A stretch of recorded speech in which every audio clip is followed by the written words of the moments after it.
મોરબીમાંથી શિક્ષણ જગતને શર્મસાર કરતો એક કિસ્સો બહાર આવ્યો છે, જેમાં વિગતે જોઈએ તો દોશી MS અને ડાબી NR હાઈસ્કૂલ જે મોરબીમાં 50 ચોકડી પાસે આવેલી છે, ત્યાં ભણતા કોઈ પણ વાક વગર બે વિદ્યાર્થીઓને LC આપી દેવામાં આવી છે અને તેમના માતા પિતા ત્યાં તપાસ કરવા જતાં માતા પિતાને પણ સરખો જવાબ આપવામાં આવ્યો ન હતો અને કોમવાદ જેવું ઊભું કરીને સત્વરાના છોકરાઓ ભણીને શું કરવાના એવું કહેવામાં આવ્યું હતું ત્યાંના પ્રિન્સિપલ દ્વારા, અને આવું અનેકવાર થયું છે. અન્ય વિદ્યાર્થીઓને પણ આવી ધમકીઓ આપવામાં આવી છે, તો આના માટે એક આવેદનપત્ર જિલ્લા શિક્ષણ અધિકારીને આપવામાં આવ્યું છે.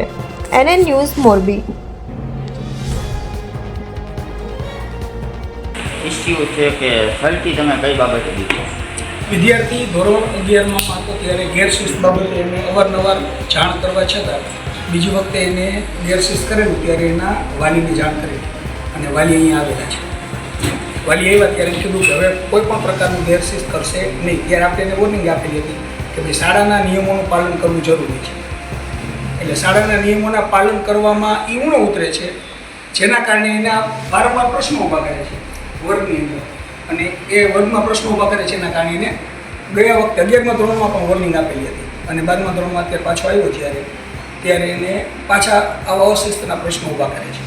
બરાબર. એટલે શાળા સમિતિનો નિર્ણય છે કે ગેરશિસ્ત કરનારા વિદ્યાર્થીઓને અવારનવાર સમજાવવા અને સૂચના આપવા છતાં ગેરશિસ્ત કરે તો એમને અન્ય શાળામાં જવા દેવાની છૂટ દઈ દેવાની, જવા દેવાની. અન્ય શાળામાં એમના વાલી તમને રિક્વેસ્ટ કરવા આવ્યા હતા ત્યારે વાલીને તમે ગેરશબ્દ બોલ્યા એવું જાણ મળે? નથી બોલ્યા. ગેરશબ્દ બોલ્યા તમે? હજી હમણાં તમે ફિલોસોફીની વાત કરી, રેકોર્ડિંગ પડ્યું મારા ગેરશબ્દ બોલ્યા કે તમારા છોકરાને અમે કાંઈ રાખી અને પ્લસની બીજી વાત કે સાહેબ આ છોકરી કાલે અહીંયા બેઠા બેઠા રોતી હતી. પરમ દિવસે હું અડધી કલાક તમારા આગળ રોઈ દર કરી મેં કીધું મારા છોકરાને તમે રાખી 11મા ધોરણમાં જે હતો જે તમે મારા છોકરાએ કર્યું હોય હું તમને આ રકમ માફી માંગુ છું, કેમ કે મારા છોકરો 12મો 11મા ધોરણમાં વર્ષનો બકરી છે તમે રાખી લો સરખી જાણ જીવો. કરી હતી તો ત્યારે એને ગેરશિસ્ત 11મા ધોરણમાં એક જ વાર પકડાવ એ સાહેબ મને દાંત કાઢતા હોય કરો.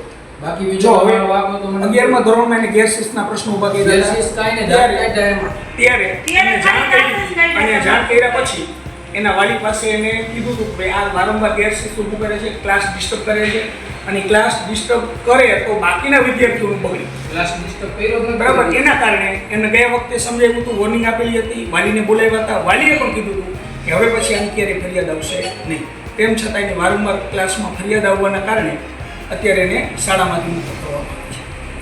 એમાં એવું કે સાહેબ તમે જે શાળામાંથી મુક્ત કર્યો ત્યારે વાલી તમને આજીજી કરવા ગેરસમજોના વર્તન તમે ના, નથી કરેલું. મારા પાસે રેકોર્ડિંગ પડ્યું છે, રેકોર્ડિંગ પડ્યું છે.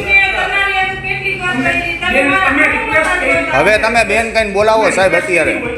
પણ તમને કોઈ પણ પ્રકારનો ન બોલી શકે એવો શબ્દ એક પણ કીધો નથી. એમને તો મારા છોકરાને વાંધો શું? ફિલોસોફી એટલે શું થાય સાહેબ? મારા છોકરાએ શું ગુનો કર્યો તો કે તમે સલટી આપી દીધી? મારા છોકરાએ મસ્તીમાં એક ખાલી કરીને ભાઈબંધને જે આપ્યા. એની ફરિયાદ એક નથી. વારંવાર એની જે ફરિયાદ વારંવાર આવેલી ફરિયાદના દાંત કાઢતા રહીને ફરી બે જ ફરિયાદ મારી તમે જાય. એવા શબ્દો કાલે બોલેલા છો કે ફિલોસોફી કરે છે કે આ શબ્દો કરે છે ના, એવા નથી. રેકોર્ડિંગ પડ્યું છે. નથી. વર્તન હું એનો ભાઈ છું. નથી કીધું. બેનને એક પણ શબ્દ કહેવામાં આવેલો નથી. અમે એમ માની છીએ કે તમે ચલો આ છોકરાને સલટી આની સાથે જે હતો એ છોકરાને તમે કેમ સલટી મારી? જે વિદ્યાર્થીનો પ્રશ્ન મારા સુધી આવ્યો બે એના વર્ગ એમને શિક્ષક બોલાવીને બોલાવો ને. સર વર્ગ વિદ્યાર્થી શિક્ષકને મળી અને જે પ્રશ્ન હતો એ પ્રશ્નનું યોગ્ય સોલ્યુશન કર્યું છે. આ છોકરાને કઈ ઈ જ કહે છે કે વિડીયો અમે ઉતારો, લિખિત મસ્તી દીધો. કરતા હતા. ઈ છોકરો એમ કહે છે કે અમે શું નામ મસ્તી તમારું? કરતા હતા.